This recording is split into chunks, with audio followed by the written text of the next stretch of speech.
বলি কি করে তারে বলো ইমানে বলি, কি করে তারে বলো ইমানে বলি, কি করে তারে বলো ইমানে বলি। ঠিক কিনা?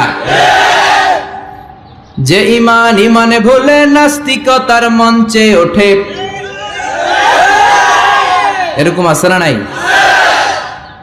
যে ইমান বাতিল মতের দোসর হয়ে ফায়দা লুটে, যে ইমান শুধুই কেবল খায় দায় আনন্দ করে, যে ইমান দেখে না যে আরাকানে ভাইরা মরে, যে ইমান ময়দানে নাই, যে ইমান বাস্তবে নাই, মুখে শুধু ফাঁকা বলি, কি করে তারে বলো ইমানে বলি,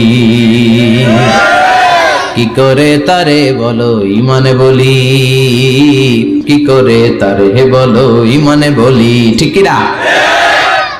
এজন্য ইমান হতে হবে পাক্কা ইমান।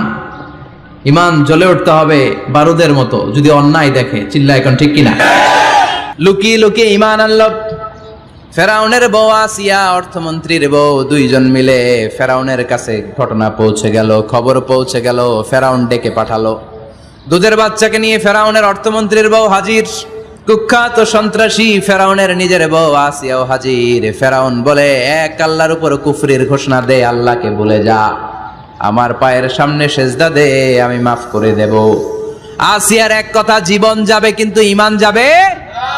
ফেরাউনের অর্থমন্ত্রীর স্ত্রীরও এক কথা, যে আল্লাহর কাছে আমরা মাথা নত করেছি, পৃথিবীর কোন শক্তির কাছে ওই মাথার নত হতে পারে না। ফেরাউন বলল, তাই নাকি? দেখি তোদের ইমানের পাওয়ার কত বড়। অর্ডার করলো, বিশাল বড় পাতিল নিয়ে আসো, কড়াই নিয়ে আসো, কড়াই ভর্তি তেল গরম করতে শুরু করো, টকবক টকবক